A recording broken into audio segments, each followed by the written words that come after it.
the higher the wind, the embers tend to travel a lot farther. Yeah. It's not uncommon in high wind situations for embers to fly up to 2-3 miles under these high wind conditions. 2 or 3 miles? Yeah, absolutely. Wow. And starting smaller fires if they get established.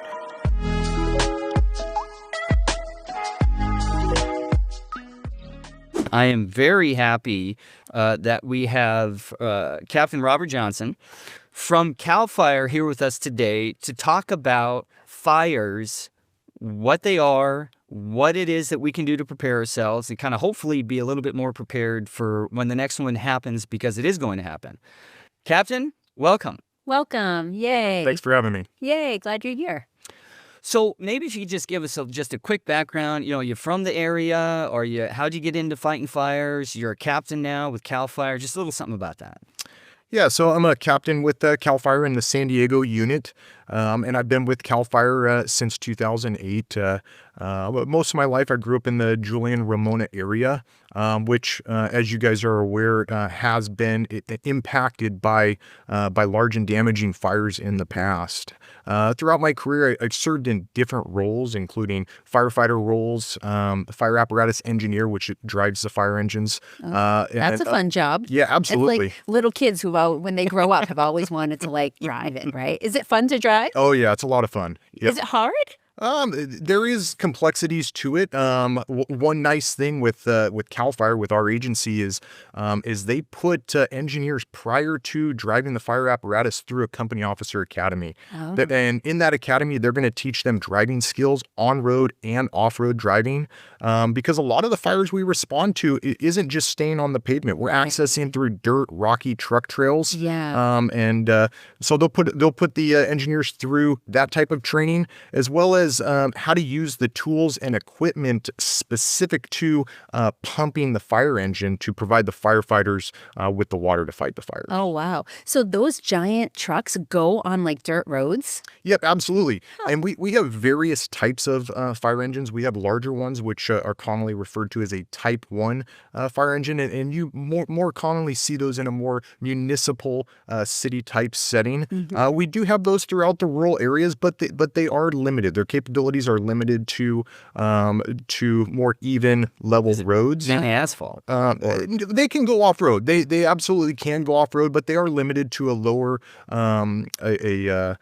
lower ground clearance on those, as well as a lot of them are only two-wheel drive. And then we commonly have a Type 3, which is a shorter wheelbase engine, commonly four-wheel drive, and those are going to be utilized to access the more difficult to access truck trails, dirt, rocky areas. Okay. Well, we were just in Potrero over Halloween, and so the Dosura guys had come up, and so I think they had their Class 3, because it sets up high, so it's four-wheel drive, and it's kind of funny because it looks like really short. Yep.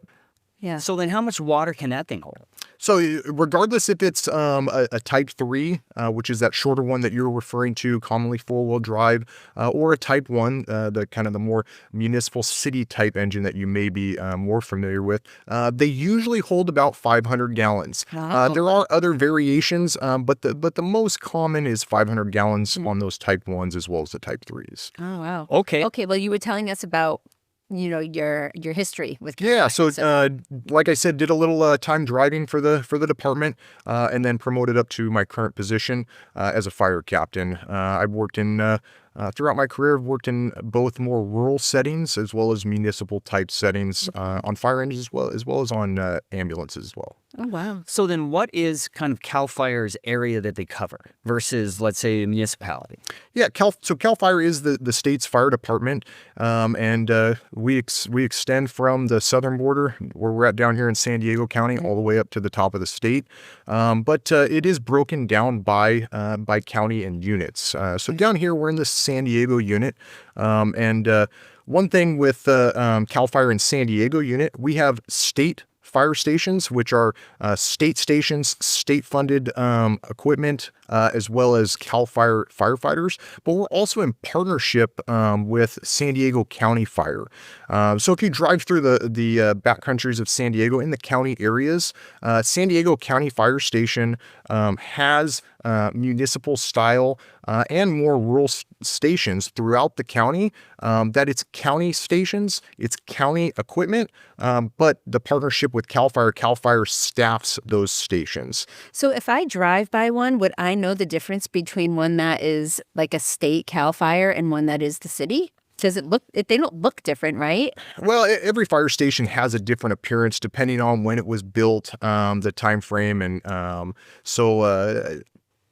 I can honestly say I don't think we have one station that looks exactly the same, as another one. Some of them are very similar, but all of our stations are going to have a sign in front of them, or near the front of the station, identifying that there is a fire station here. And a CAL FIRE station, we're in cooperation with the county. So CAL FIRE, San Diego County Fire is who we are. Yeah. We work together as a partnership. I guess I've just never looked at them and been like, oh, well, that's a state, place, and this is a city one. I think I didn't know that. This is one of the things that's cool about it, is that just like it's complex, and it's such a big deal, and it's so prevalent that it requires more than just one person to do it, right? Or more than one municipality, or more than one county, or more than one state. It's everybody working together for this one kind of greater cause. And, so there's a number of things I want to get through. But beforehand, as I said, we were at the CAL FIRE come up to Potrero. And so Carrie and I were able to get these little stickers. So in honor, we want to make sure that we can participate. Do I have to put it on a certain side? Maybe Nope. I'll put it on Wherever you I'm feel gonna put it comfortable. on this side. So it's kind of like your badge. For those listening, we were up for Halloween in Potrero Campground and talked to some very, very nice CAL FIRE guys. And They were giving out candy. I think they actually gave the stickers to our kids, but whatever. We're going to take them for today. So in honor, Robert, thank you. Yeah. One of the things I kind of want to look at is, first off, is, okay, so what is the current state of kind of fire troubles or fire dangers for us right now? Yeah, so as many come to see over the past couple years, we are no longer in what we traditionally called a seasonal fire season, which maybe was in the summer months, your hotter June, July, August months. It truly is fire season in San Diego County, as well as statewide throughout California, is truly a year-round fire season. And we saw that earlier this year with the fires in LA, as well as we had a fire down here, the Border 32 fire. And I saw that just recently, right? Yeah, that was earlier this year. So that truly, those fires were in January. So that highlights that we are no longer in a seasonal fire season. Fire season in California is year round. And what we're seeing, kind of the current state that we're seeing locally is through the rainy season last year, we didn't receive a large amount of rainfall. Right. So we want that rainfall throughout the rainy season because it allows the dry brush that has been sitting out throughout the hot summer months, just drying out, just lowering the moisture in those fuels. Right. The rainy season, if we get rain, it's going to raise those fuel moistures, which is going to, lower the potential fire risk for the months that follow.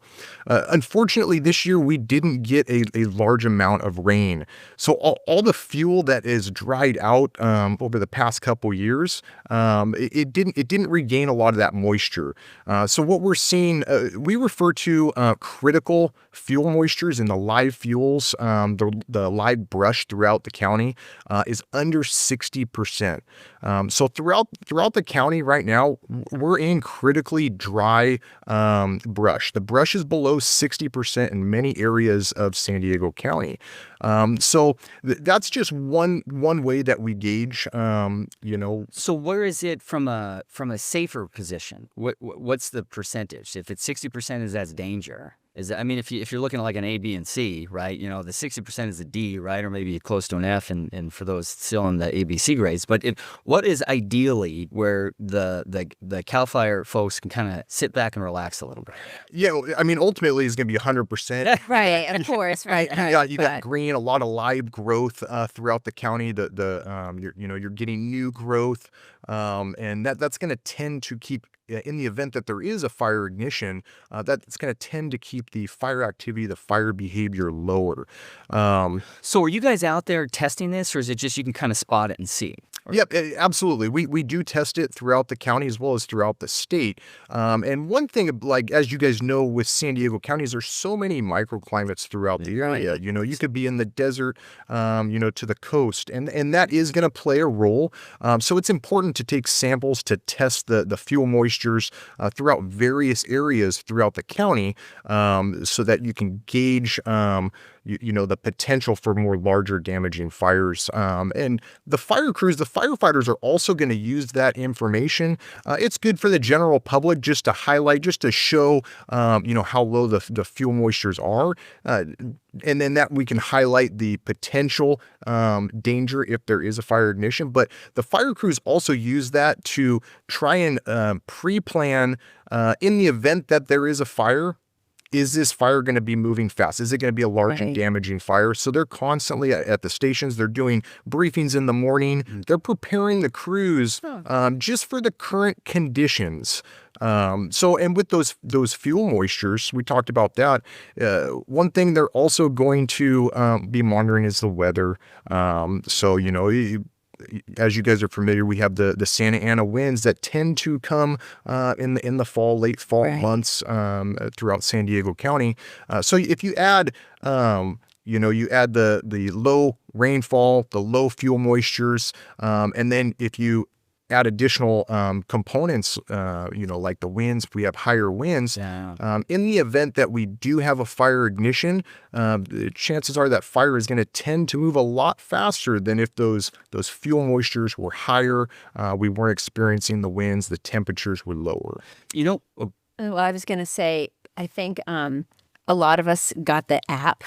Do you know what I'm talking about? That app that tells you. There's so many of them out there. If you were too worried about sleeping at night, just get the Fire app, Southern California, and that'll keep you up. But what's really interesting about the app, which you have to silence at some point, is that it just tells. It's very interesting how many fires are happening all the time. And so it'll come up. I have it set to just San Diego County, and I had to make it smaller because San Diego County is so big, and there are all these little fires that are happening all the time.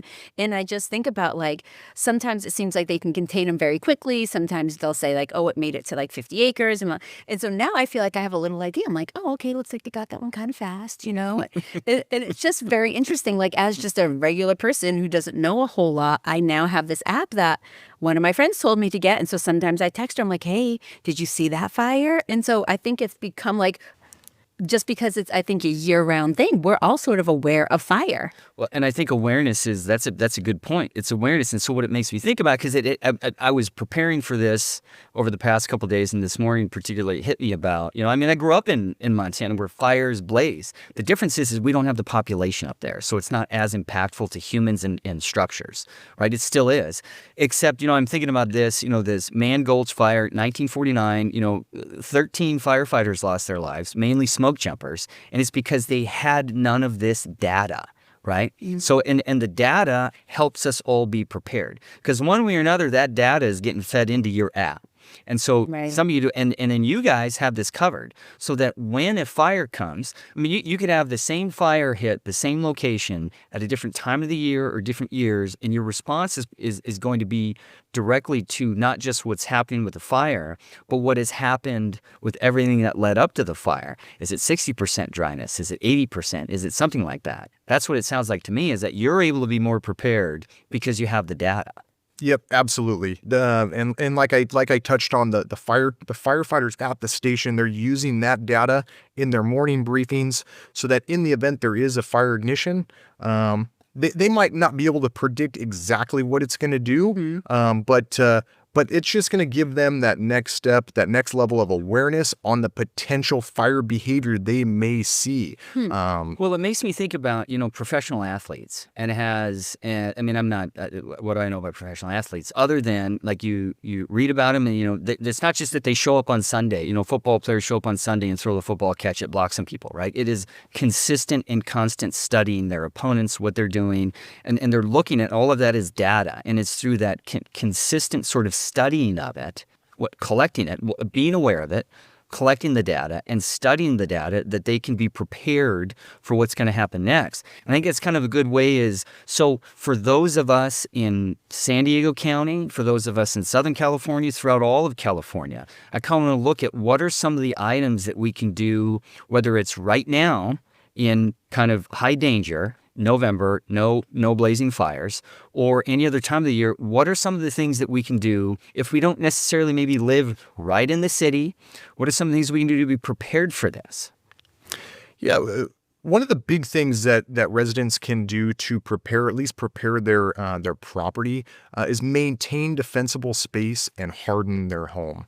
A lot of times that, let's say a fire starts right now, there may not be a fire engine at your house right when a fire starts, right? They have to get on the fire truck. They have to drive to the location. Right. So that's all time that's passing for them to get to your house.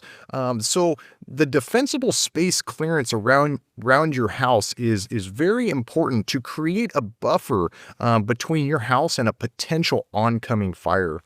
And you want that defensible space to be able to provide the best chance for survival of your structure in the event that there is that fire. So the defensible space in California, it's required by law. California Public Resource Code 4291 requires residents within the state responsibility area to maintain defensible space at all times.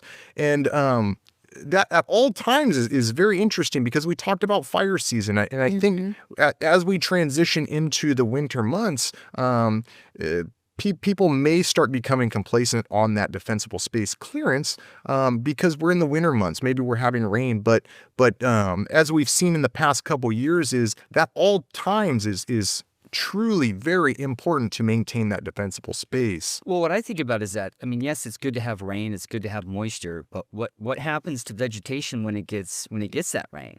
Right? It grows. Yep, absolutely. And so if it's left unchecked, and so just looking at it, so if I, and please correct me if I'm wrong, but I'm looking at, essentially three main areas for understanding defensible space, kind of a 0 to 5 feet, and then the 5 feet to 30 feet, meaning from the structure, and then a 30 to 100 feet. And so can you tell us what does that mean, and what are some of the things that we can do with our house with respect to that? Yeah, so you got the three zones. You got the zone 0, which zone 0 is still a draft guideline. So that hasn't transitioned yet. There are some guidelines that have been out there. They have been evolving, but it's not set in stone yet. But we are providing people guidance on that. And we're asking people, if you haven't cleared any defensible space at all, the best place to start giving your house that chance for survivability is to start from your structure and work your way out. And what are you trying to do? Because around our house, typically you have some plants outside because it looks pretty. So it's just clean out underneath them, or we don't have large plants outside right at the house. Well, so the zone 0, the zone 0 is going to be referred to as an ember resistant zone. The zone 1 is going to be from the ember resistant zone, and zone 0 is 0 from your house, 5 feet out. Which isn't much. But, also in prep for this, I was going down some rabbit hole with YouTube. And I can't remember if it was Cal Fire or someone else had, two structures.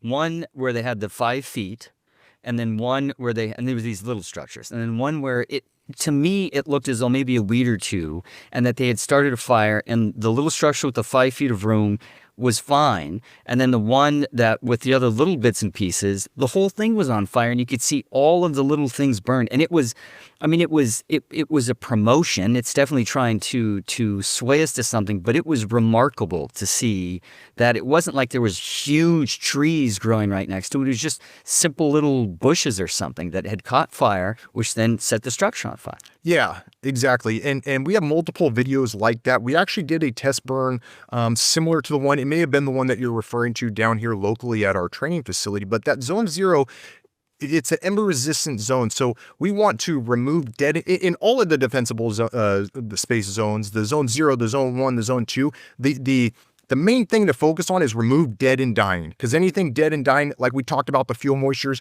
they're going to be dry. In the event you have a fire ignition or you have embers that get in there, it's a higher potential for you to ignite something with an ember or from direct flame content that's dead, that's dry, as opposed to something that's green and live. So in that ember resistant zone, the zone 0, a lot of these fires, especially these fast-moving fires, we've seen, on TV, is anytime the wind increases, you're going to have fire embers, fire brands from burning material that blows out in front of the main fire. And those little embers, they start smaller fires. Right. The higher the wind, the embers tend to travel a lot farther. Yeah. It's not uncommon in high wind situations for embers to fly up to 2-3 miles under these high wind conditions. 2 or 3 miles? Yeah, absolutely. Wow. And starting smaller fires if they get established. Yeah. So in that zone 0, if you can focus on removing dead, dying brush, try and focus on more herbaceous plants as opposed to woody plants. And one way, if you could probably Google it, you can take a picture with your phone. A lot of times the AI can determine is this a woody or is this a herbaceous? Right. If for just a quick reference, if you take a herbaceous type plant and you bend it, it's going to be usually leafy green. It's going to bend, as opposed to those woody ones. They're going to be more. They have that woody texture. You bend them, they may snap. And we want to focus on reducing those woody fuels in that zone 0. Like I said, the zone 0 is still guidelines. They're not being enforced right now. It's not finalized, so we don't know what the final result's going to be. But one thing to consider is if we have a big hedge bush around our house, it may be irrigated, it may be green, and around the outside of that hedge, the leaves are green, and anything that's green irrigated tends to be more fire resistant than something dead.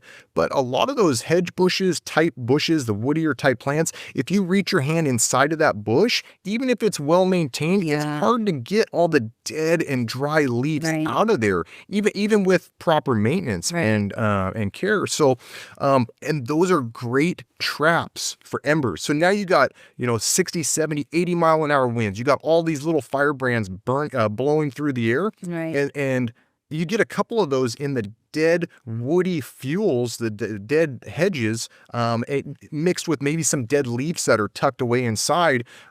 Those embers they take up residency inside that bush, and it's just a matter of time before some of those. The more embers you have, the higher probability one of them is going to get established. And now you have a hedge bush right next to your house. Right. That's common. So the big thing in that zone 0 is reducing things that have dead, dying leaves inside the hedge bushes that can take that the embers can take residency in, and then ultimately start that bush on fire.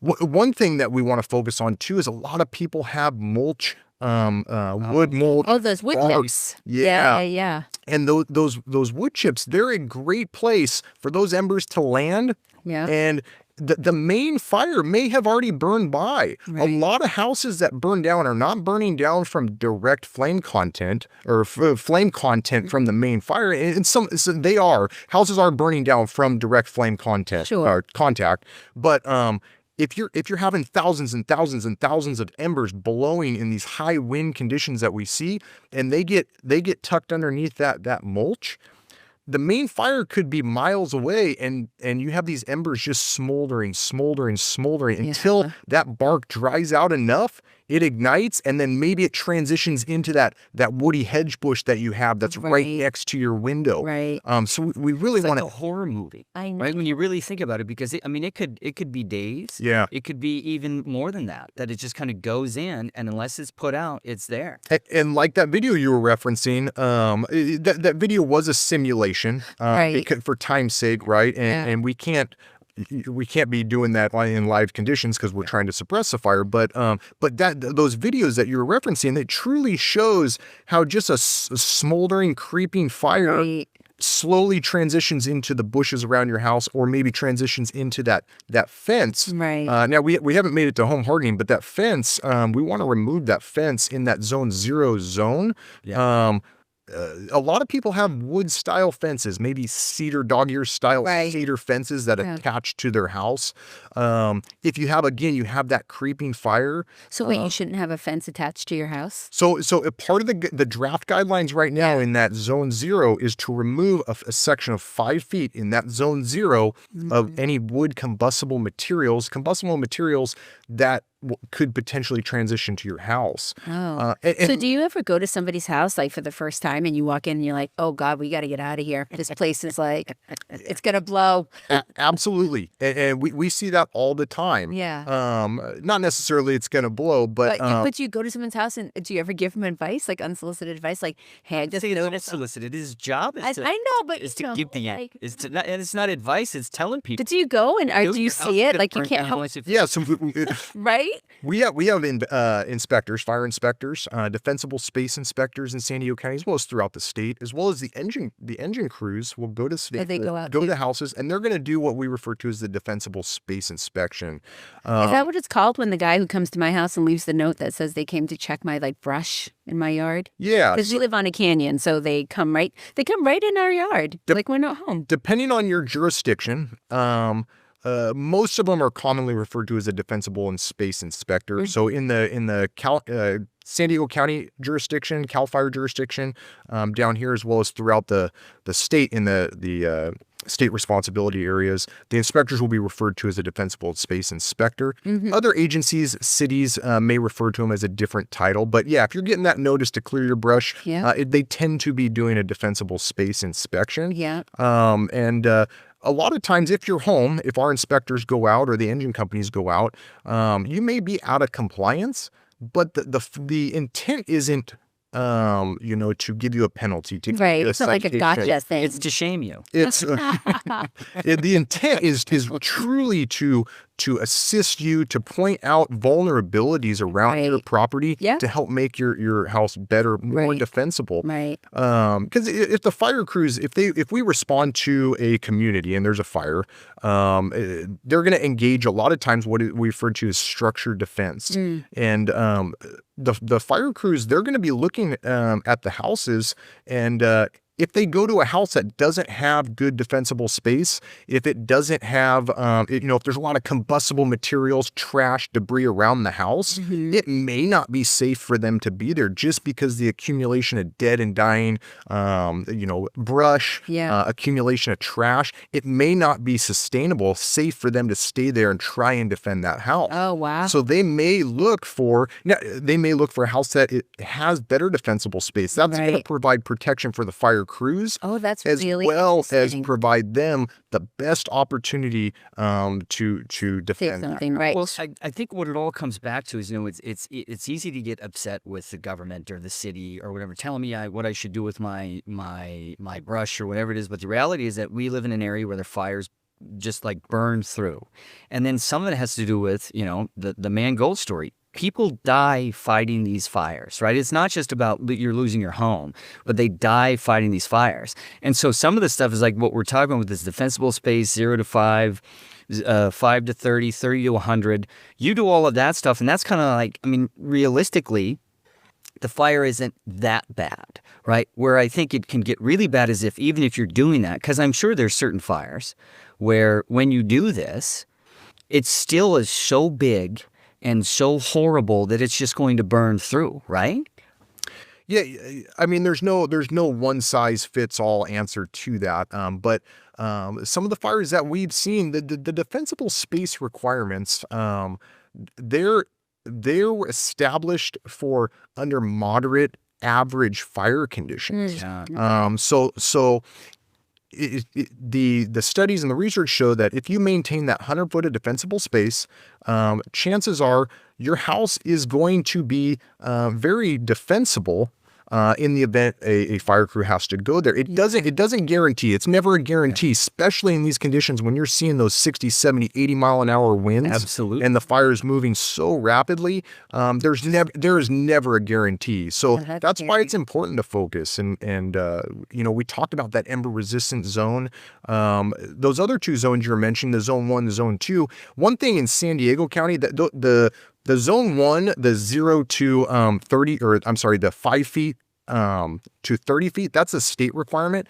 Locally in San Diego County, there's an ordinance that extends that zone 1 from 5 feet to 50 feet. Oh. So residents now they're required to increase that zone 1 buffer, which ultimately is a bigger benefit to them, their neighbors, people around them, as well as the safety for the firefighters if they're there. And we've seen from what happened up in the LA area that this doesn't just happen in the unincorporated areas of California, of San Diego. This can happen in cities. Yeah, absolutely. So then really you think about, okay, so we're preparing ourselves, which is good, or preparing our land to protect if a moderate, and not so moderate to moderate fire comes in. But what about if it's, hey, this is looking bad, it's going to be bad. What are some of the things that we can do to kind of prepare for it, whether it's like prepare for an evacuation? Prepare for an evacuation, like prepare for the worst. Yeah. So you kind of talked about apps. So there's some apps we can talk about. We can talk about apps, how residents can monitor any emergency incidents, as well as have an evacuation plan and a go bag. A go bag should be put together prior to an incident. So let's say you're in an area, you get an evacuation order or warning. That is not the time to be putting that together, that go bag. But your go bag should be able to sustain you for a minimum of 3 days. 3 days of water, 3 days of food. It should have a cell phone charger, maybe 2, because those are small. Those are easy to lose. A lot of people are putting little battery power packs in their go bag. If you're taking medication, we recommend at least 3 days of medication. If your medication is maybe more hard to come by, maybe it's slower to ship, maybe you have a little bit extra there.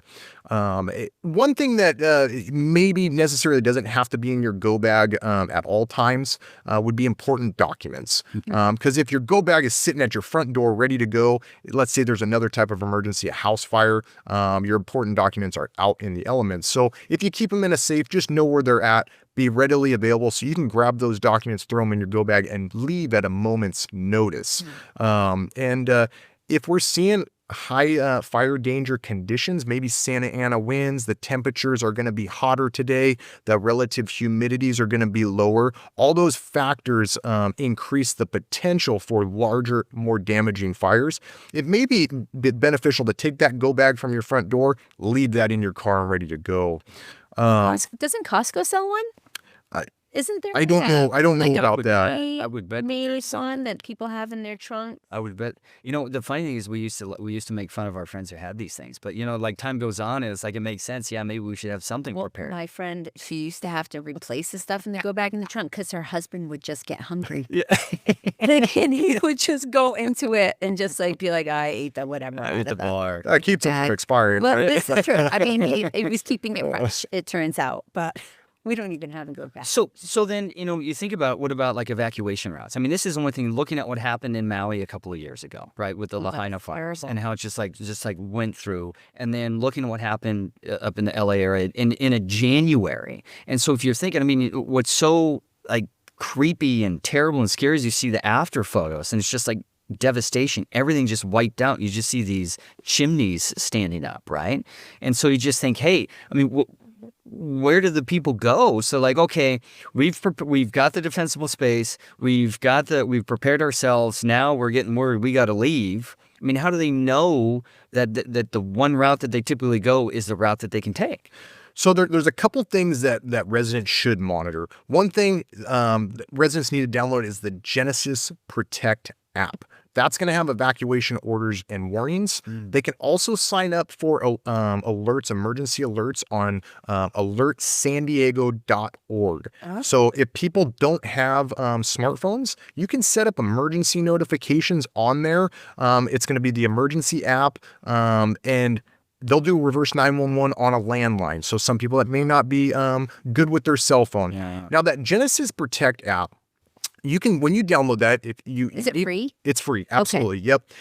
You want to set up the push notifications on that. For people that aren't good with cell phones, they can go to any Cal Fire San Diego County fire station, and the firefighters will help them get that set up. If the push notifications are on, if you're in an area that's under evacuation order or warning, you're going to get that notification just by your location. Oh, okay. Now, you can also put in your address. So let's say you're home, you'll get the notification. If you're not home, because that address is built into your app, you can also put family members, friends in your app. You can add additional addresses.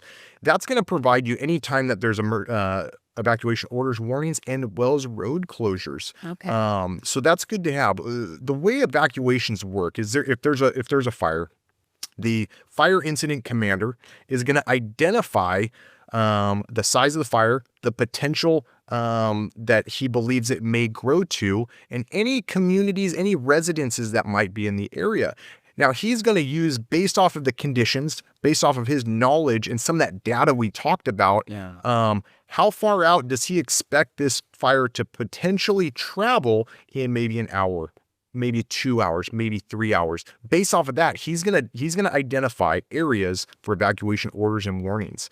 Now, the fire department locally doesn't push out those evacuation or warnings.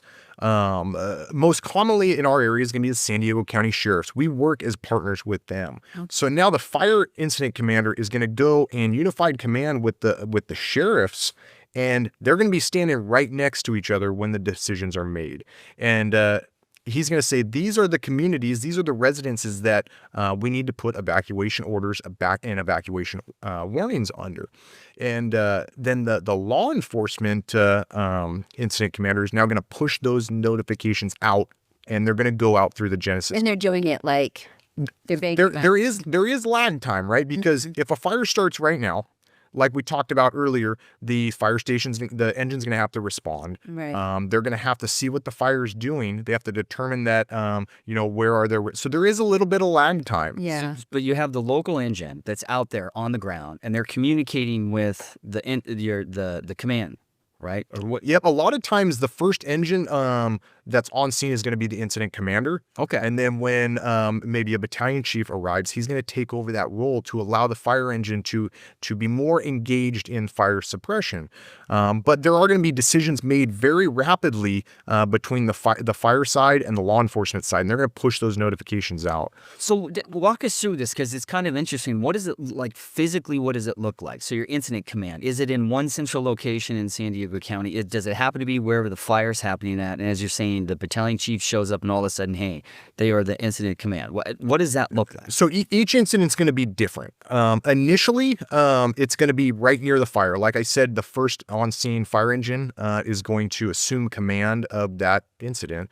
And as more resources start coming up, they're going to, a battalion chief will take over that role, and he's going to be running it out of the back of his pickup truck. Okay. He's got computers and whiteboards, and he's able to use the information that we have to do mapping, to look at the evacuation areas. So you have all of that data right there at the digital fingertips. Right out in the field. Yep. Right there. So you can really it's a science of what's going on. Yeah, exactly. So I imagine you're knowing like weather reports, what's going on with the wind, what's coming up, what to expect in the next hour and the next 3 days. Yeah.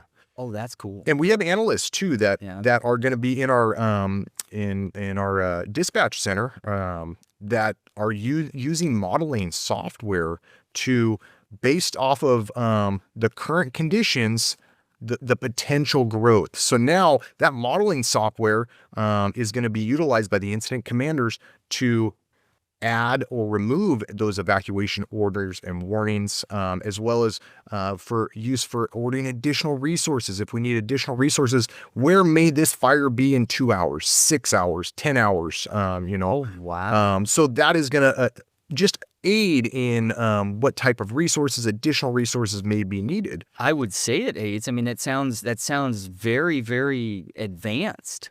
Right, so it's not just a couple guys with their pickaxe out there trying to draw a line in the dirt, right? I mean, you've got everything going on. Yeah, absolutely. So what then happens like after the fire? So like, okay, the worst case scenario has happened in, an area. And then what? So then are there notices that go out after that? Like when it's time you can come back, or like, Yep. like during the like cleanup, I'm sure there's information that's coming out. Like, what is that like? How do people know, like, do I have a home? Can I go home? So one of the most important things for a fire incident commander when there are evacuations is to get the residents back into their home as soon as possible, because we don't want people displaced longer than they need to. Yeah. But we also don't want to let people back in before it's safe to do so. Right. So again, that Genesis Protect app, as soon as evacuation orders or warnings are lifted, it's going to populate on that app, and it's going to provide you the most current and up-to-date information. I've never even heard of that app, by the way. I Yeah. have the Watch app, but not that app. So Yeah, I think that is essential for people to download. Wow. And then we're also going to post those evacuation orders and warnings on local CAL FIRE San Diego County social media, Okay. Facebook, on X, Yeah. as well as we'll repost any of the San Diego County sheriff's Oh, posts okay. for those evacuation Yep. orders and warnings. Well, you know what we didn't talk about at all is pets. Oh, yeah. So like, because I think that's a What big happens to issue. Sparky? So that's an added element to evacuation, right? So we Right. talk about our go bag, your set. Another thing too, before we talk on pets, is one thing people don't consider is having a full tank of fuel, Right. especially in the more rural areas. Yeah. A lot of times, if a fire goes through, there may not be electrical power to charge your car. Right. Or to fill up at the gas station. So your evacuation plan should rely on enough fuel to get you out of the area to an area where you can refuel. Now, pets Good point. pets add another component to planning, and if it's maybe just one dog, there's probably not a whole lot of planning, but you do want to ensure that you still have enough food for that Right. animal to survive. Now, some of your larger animals, a lot of people have horses, they have Right. livestock. Oh, that's And what do they do? it's going to take a lot longer to evacuate, because when you get that evacuation order, that means evacuate immediately. Don't hang out, don't pack your go bag. So a lot of times, if you're under evacuation warning, it may be time to start. The evacuation warning means be ready to evacuate. We're not saying evacuate right now, but there is a fire. It's in the near area. You're not immediately in danger, but it could change. So just start thinking about things. Well, that's kind of interesting because, the farther out you get, people think of San Diego as La Jolla, which, yes, there's a part of it that is the beach, but the majority of this county, which is a big and beautiful county, is rural. Yeah. And you're in the mountains, and you've got people with horses, and you've got people with large animals. And I didn't even think about that. So you're essentially being prepared.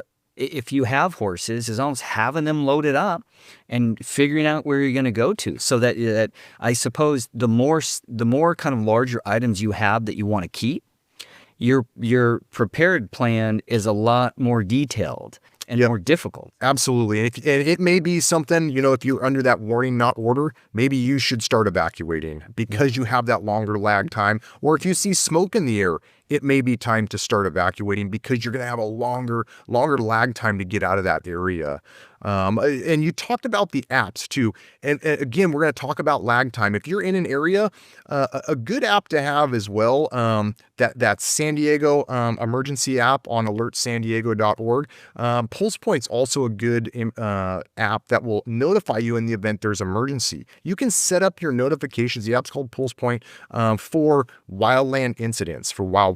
Oh. And so if a call goes out, if the fire station is dispatched, that's going to notify you there's a possible, maybe a possible wildland fire, because they don't know until they get there, in your area. Now you have that lag time for the fire crews to get there, determine what's happening. But if you have that notification, you're getting that is at the same time that the emergency responders are being dispatched. Oh, wow. And if it's in your area, there's no one on scene to push those emergency evacuation orders or warnings, but at least hey, this is near me. Make your best judgment. You should probably start evacuating on your own, and that's one of the fastest ways to get that notification. I feel like sometimes it's the helicopters that fly above, and it's hard to even understand them. when Yep. that's happened. And so, you hear, yeah, and you're like, oh no, what do I do? But that's also a way people get notified. Yeah, absolutely. A lot of times on the fire incidents, you're probably not going to hear those on the from the helicopters, helicopters, because we're going to have a fire aircraft in the air. So to have a sheriff's helicopter calling out emergency alerts, there is going to be sheriff helicopters on these incidents, because one nice thing about within San Diego County is we're in partnership with the sheriff's department, where our firefighters, we have firefighters on the San Diego County Sheriff's helicopter as a helitack crew. Yeah. So they're going to be more engaged in fire suppression. Now, they still have the ability, if they see someone in the area, there is the ability that they can make that notification. Yep. But a lot of times they're engaged in the suppression aspect. Yeah. But we've trained regularly with the sheriffs on evacuations, on that Genesis Protect app, on how to set up the evacuation orders and warnings. And the sheriff's deputies, they'll also respond through residential areas, and they're going to be They're going to be knocking on doors. Yeah. They're going to be telling you, hey, you're under evacuation order. You need to leave. And they also have a different siren. You're used to hearing the standard police, the standard sheriff's siren on the car.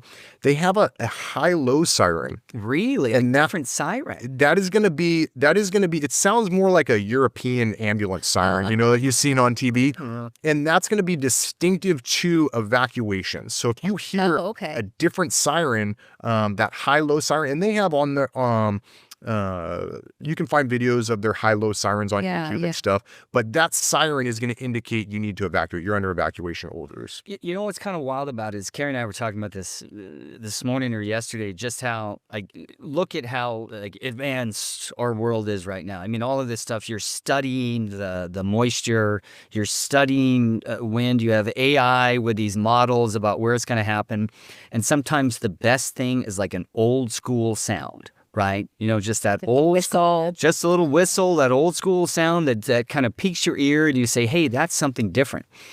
I was going to ask a different question, because I know we have to wrap up soon. We've taken up so much of your time. Yes, thank you. But I wanted to ask, how many women do you have at CAL FIRE? I don't know if you would even know that, or even in San Diego. I'm just curious. I don't know that, but we have a large amount. In various roles. Do you have a percent of any kind? We're a large agency. Yeah. But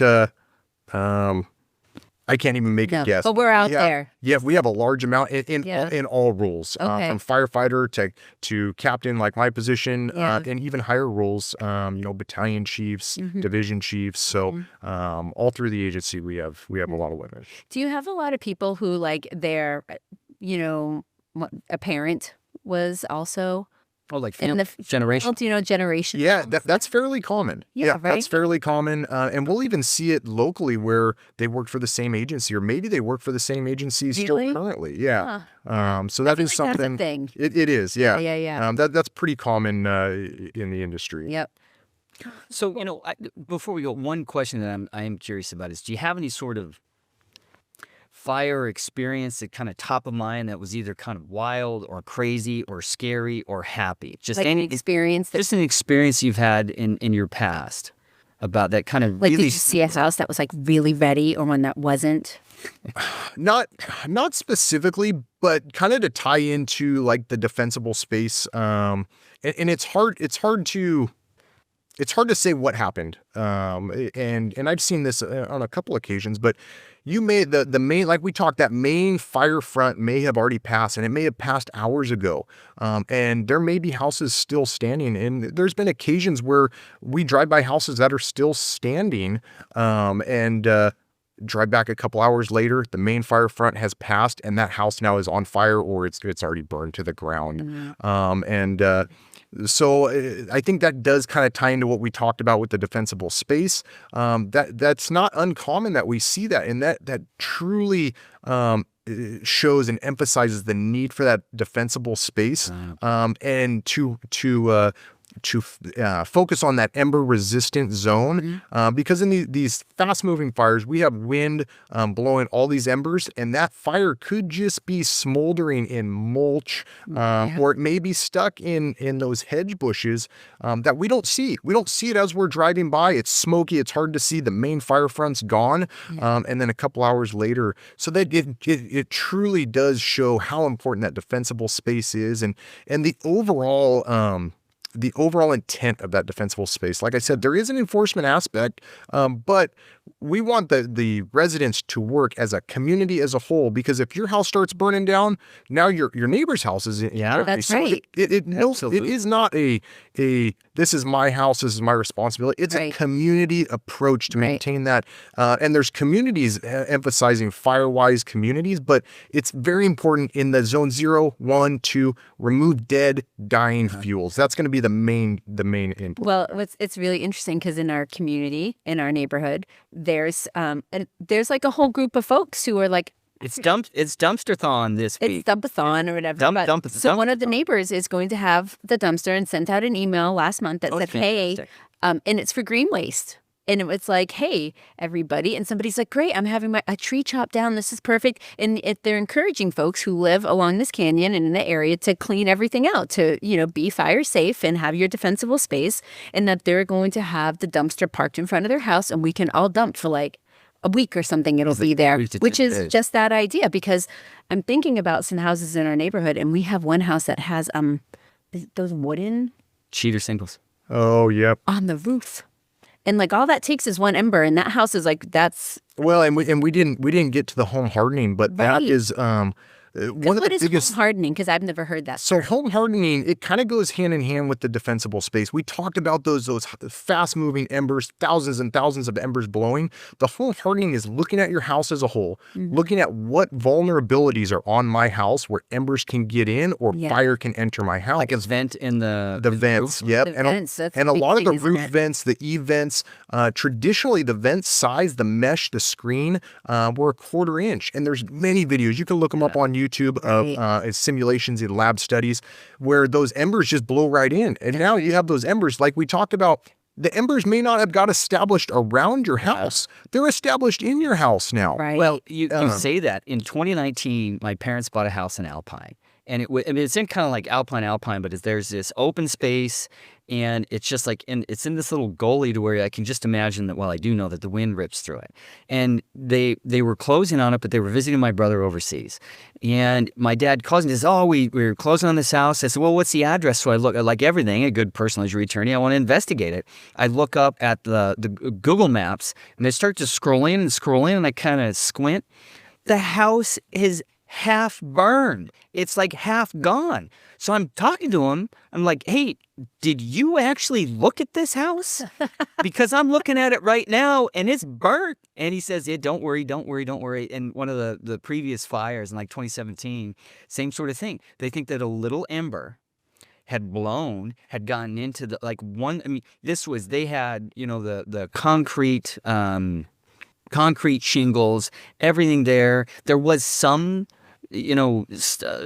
vegetation around it, but not much. And it was all stucco. I mean, it looks like this is impenetrable. But that one little thing up top, they think it got into the house, it started to burn the thing halfway out. Well, and that's what happens. That's what we're talking about.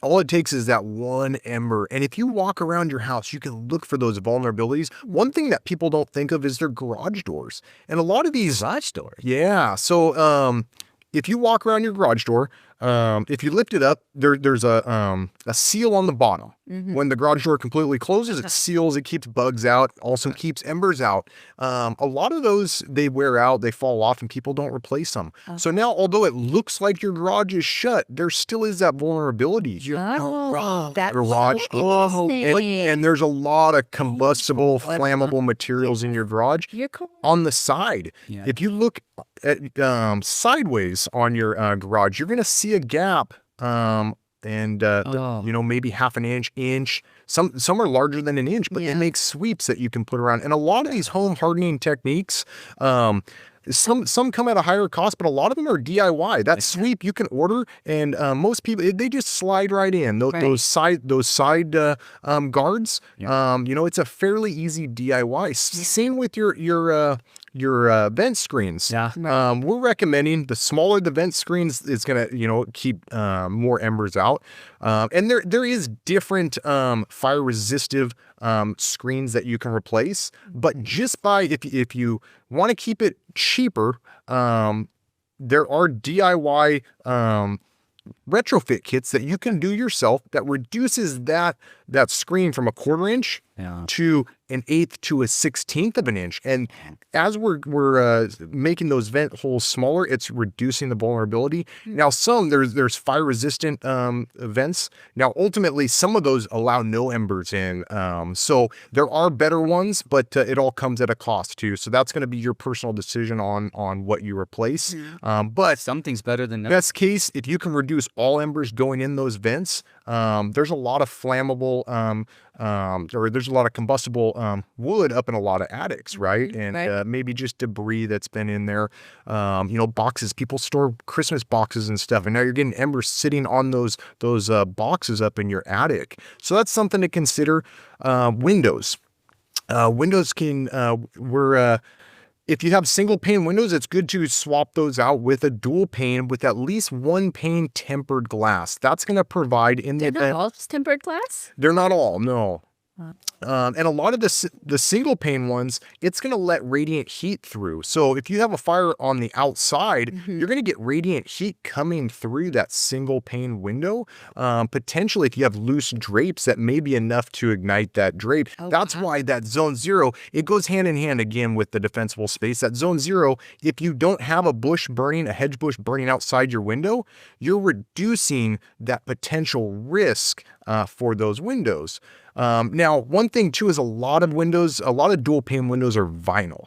So again, if you have those bushes right next to your house and the vinyl window heats up, they can warp, and now you have a vulnerability for embers to go in. Oh, wow. So that's where it truly emphasizes moving combustibles outside of that zone 0. Yeah. Because if you don't have that direct radiant heat or the direct flame content on those windows, you're reducing the possibility for that warping, and now you have a vulnerability on. Well, it's funny. I'm not. My office is in North Park, right, in the neighborhood of North Park, and I'm not near the rural area. It's like but a concrete jungle. It's a concrete jungle, yeah. But there's a bar and restaurant right next to us, and one day they kept their little outdoor heater a little too close, and it melted the vinyl and it cracked the window. And so now, it's air and some other things. I have to replace it, but it's just kind of funny that it melted, and that's what it is. Well, and you bring up a good point too, is not everyone lives in the rural urban interface areas, but you can still have a small tree fire in the city. Yeah. Those tree fires, they still have dead leaves, dead palm leaves, palm branches that put off those firebrands that we talked about. Yeah. And so you can still get those embers even from a small fire, even in a more municipal city environment. And one thing people don't think about too is again, the defensible space, we focus on removing dead and dying. Right. Leafs in gutters, leafs under decks, leafs on decks. Those are perfect areas for those embers to land in your rain gutters in those dead leaves. So a way you can harden that is they make, the leaf shields. Right. Those do come at an expense. You can have a company do them. There is DIY options where you can do them yourself if you're handy, or the easiest way is just get up and remove those periodically remove the dead leaves, and then you limit the potential for embers to take up residency in those dead leaves, starting a fire that transitions. Well, I gotta go. I have a lot of work to do. Well, no, this is what I was gonna say. Is you're I gotta get some apps. Stressed out over here. I gotta go. Luckily, I got a couple ladders. I gotta climb up, and everything you've talked about. Like, no. I know. Well, this has been really awesome. Yeah. Thank you so much. Like, who knew? Like, I feel like I thought I was educated about fires. Not a ton, but apparently no, not at all. It living on a can isn't going to do it enough. Yeah. Well, yes, thank you very much. A couple of big points that I saw here is simply being aware, right? Awareness of what can happen, doing something about it. And then one thing that was really interesting for me is, this is called the unseen impact. And I didn't realize the amount of stuff that you're all doing scientifically to prepare for it, to prepare what's going on, to prepare everybody, all of the awareness that you can shoot out to people. So we'll list out all of the apps that you suggested in the kind of description of what it is. Oh, very good. Folks that are curious, they can do that. But Captain Johnson, I want to thank you very much. Thank you so much. This has been great. Very cool. Once again, this is Unseen Impact with Carrie and Rory. We were very pleased to have Captain Robert Johnson from CAL FIRE, the Public Information Officer, who has, he didn't really necessarily formally deputize us, but the sticker says enough that we've been deputized.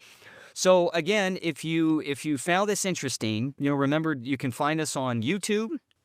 You can find us on any podcast platform. Rate, review, subscribe, tell your friends, and we will see you next time. Captain Johnson, thank you very much. Thank you.